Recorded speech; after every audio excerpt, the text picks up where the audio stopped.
네, 온 나라가 최순실 게이트에 빠져 있습니다만 한국과 일본 아주 중요한 군사적인 정보 공유 노력이 시작되고 있습니다. 자, 한민국 국방장은 일본에 갔습니다. 어떤 일들이 있는 것인지 하나씩 영상을 통해 짚어보겠습니다.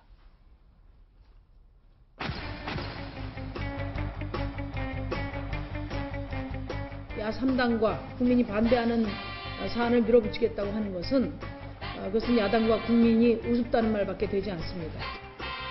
5명을 진행한다면 5명에 참여한 국방장관은 해임 또는 탄핵 절차를 밟을 것입니다. 국민의 민심을 거스르고 일방통행식 정책을 관철하는 관료도 용서할 수 없다. 국민의당 당론으로 반대하기로 확정이 되어 있습니다. 그리고 만약에 강행한다면 거기에 대해서 한민국 국방장관에 대한 해임 결의안을 발의할 생각입니다.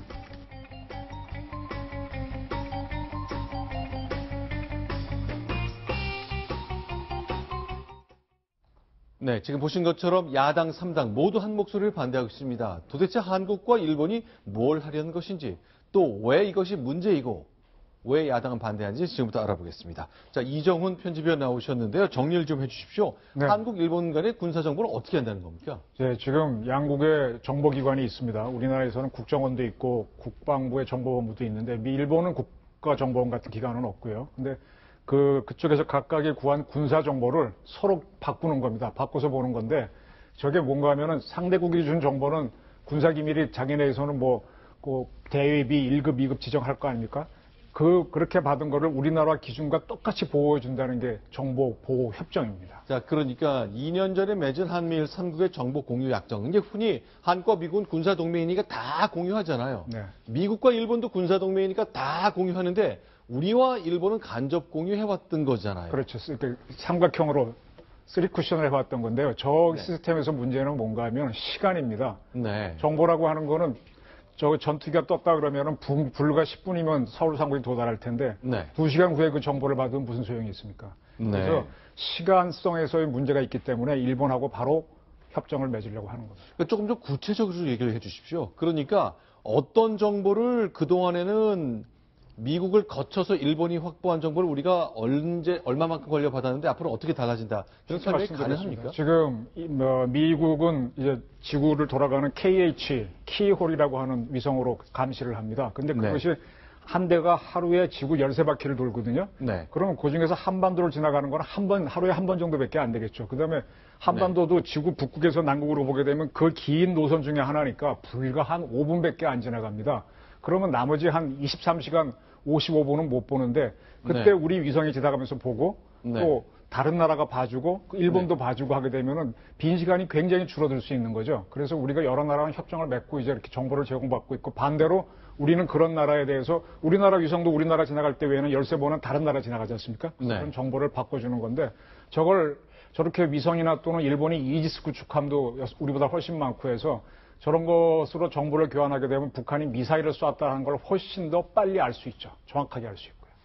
네, 그런데 이렇게 한일 간의 군사정보를 교류를 한다는 것이 우리 역사 문제나 이런 감정적인 문제 때문에 과거에도 시도하다 포기하고 그랬잖아요. 예. 왜 지금 다시 시도를 해야 되는 거죠? 지금 가장 큰 문제는 SLBM입니다. 네. 잠수함에서 미사일을 쐈을 때 그것을 갖다 탐지하기가 굉장히 어렵지 않습니까? 네. 결국은 일본에서 얘기하는 건 뭐냐면 작년 8월 같은 경우에 북한에서 잠수함 50척이 출항을 하는데 대부분 놓쳤습니다. 한국 기관이. 그건 뭐 우리 보도가 이미 우리 국내 뉴스에도 나왔던 얘기인데 그때 만약에 일본과 정보 공유를 했다면 그때는 대잠 초계기라든가 이런 것을 많이 가지고 있는 일본은 그 정보를 바로 한국에다 줘서 결국은 북한의 어떤 잠수함의 행적을 우리가 충분히 파악했을 것이다라는 얘기가 나왔거든요. 그게 간단한 어떻게 보면은 이 사례인데 시청자 여러분한테 제가 분명히 말씀드리고 싶은 건 뭐냐면 저는 이 지소미아 정보보호협정을 저는 굉장히 추진하고 지지했던 사람입니다.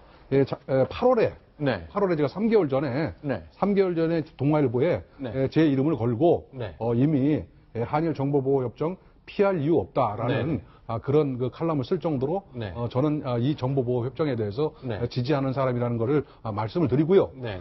다만 지금 야당에서 주장하는 것처럼 이게 일본이 과거사를 제대로 뭐랄까 사과하지 않은 마당에 네. 일본과 정보보호협정을 맺는 게 맞느냐라는 그 주장에 대해서는 그건 그것대로 존중을 하지만 네. 지금 반대하는 이유로 들고 있는 네. 예를 들어서 반대하는 이유로 들고 있는 자위대의 무슨 뭐 한국 진출을 뭐랄까 열어준다든가 미국의 MD에 어떤 편입되는 전제라든가 이런 식으로 얘기하는 것은 저는 사실과 다르다 이렇게 네. 말씀드릴 수 있을 것 같습니다. 자, 그러나 이제 국방위원회, 오늘 저 국회에서도 회의가 열렸습니다만 회의 중단까지 되는 상황이 있었습니다. 어떤 일이 있었는지 영상 찍어위가 소개해드리겠는데요. 그 얘기 보면서 하겠습니다. 네, 오늘 오후에 열린 국회 국방위 모습인데요. 한민구 국방부 장관이 참석을 해서 이 한일 군사 정보 보호 협정에 대한 그 논의가 좀 진행될 예정이었습니다. 네. 그런데 이제 오늘 국방위에서는 여러 법안들을 처리할 예정이었는데요. 야당에서 제기한 것이 이 협정 중단 촉구 결의안을 제출했습니다.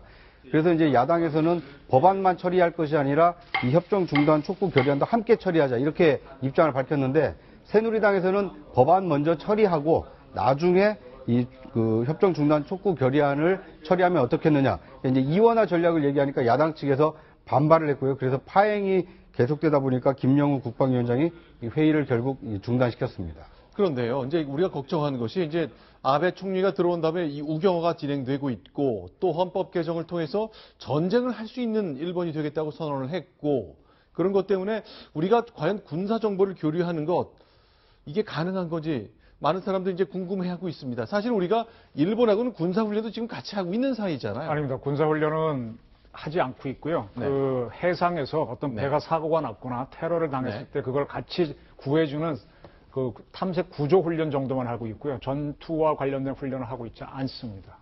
네. 네. 이 문제는 제가 시청자 여러분들한테 분명히 말씀드리고 싶은 건 뭐냐면 네. 우리가 사과하지 않는 일본, 네. 뭔가 꺼림칙한 일본과 우리가 많은 도움을 받더라도 일본보다 우리가 주는 것보다 얻는 게 많다 하더라도 우리는 그 정보 보호 협정을 맺지 않는 게 옳다라고 네. 한다면 그건 맞습니다. 네. 그러나 그건 맞지만 그러나 지금 북한의 어떤 핵이라든가 미사일 그 개발이 굉장히 진척된 입장에서 네. 그래도 우리가 좀 빠른 그런 정보를 얻어서 국익에 도움되는 그런 방안을 찾아보자라고 한다면 네. 결국은 맺는 게 맞다. 이 둘 중에 문제지 지금 현재 야당이 주장하는 것처럼 여러 가지 문제점에 대해서는 네. 그건 동의하기 어렵다.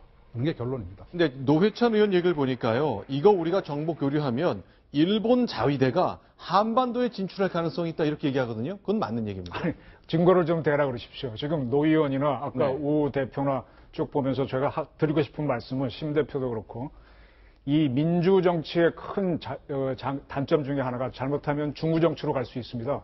네. 지금 새 대표가 얘기하신 걸 보면서 지금은 어떤 100만 시위가 반박근혜를 위해서 모이다 보니까 그런 세를 이용해서 국민들을 호도하게 되면은 이거는 국가의 안보와 미래를 망치는 중구 정치가 될 수 있다는 걸 제가 분명히 말씀드리겠습니다. 그리고 지금 대한민국이 사는 게 가장 중요한 거지 북한의 미사일이 여기 맞고 난 다음에 우리 정보가 일본이 알았네라고 하면 우리 뭐 할 겁니까?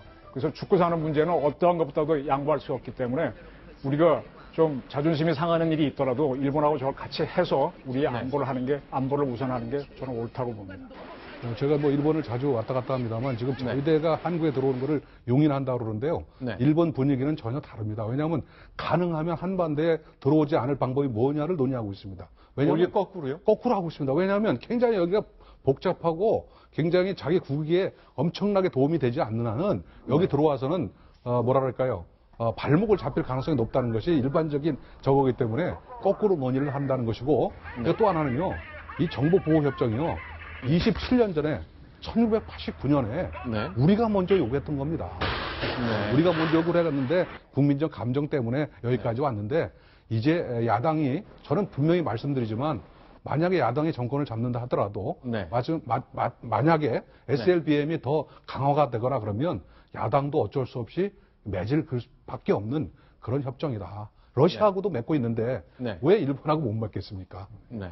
지금 우리가 그 일본 자위대하고 일본에 있는 주일 미군에 대한 성격을 국민들이 굉장히 잘못 알고 계세요. 네. 미국하고 일본에는 악사라 그래서 정보 서비스 융통 협정이 있는데 주일 미군은 한반도 작전에 참여하도록 되어 있습니다. 주1 미군은 한반도에 군사 상황 생기면 개입한다. 들어옵니다. 거기에 있는 5공군하고 오키나와에 있는 해병대는 수시로 와서 작전을 하고 있는데요. 그럴 경우에 일본에 있는 자위대는 그 부대가 사용하는 기름과 부속품과 이런 걸 다 제공하게 되어 있습니다. 일본군은 안 오는 거죠? 일본군은 못 오겠죠, 당연히. 네, 이거는 국제협정으로 되는 건데 그 서비스, 만약 미국 전투기가 한국에서 작전하고 돌아가면은 그 고쳐주고 이렇게 하는 걸 다 무기는 제공하지 않을 겁니다. 서비스는 제공하게 되어 있는데 그래서 지금 우리는 그 일본에 있는 주일 미군을 우리 그 주한미군의 후방기지, 후방사령부 내지 그렇게 활용할 수도 있고 일본 자위대가 제공하는 서비스를 우리가 간접적으로 누릴 수도 있는 거거든요. 이거는 일본과 한국이 공통의 적이라고 하는 북한을 상대하기 때문에 하는 겁니다.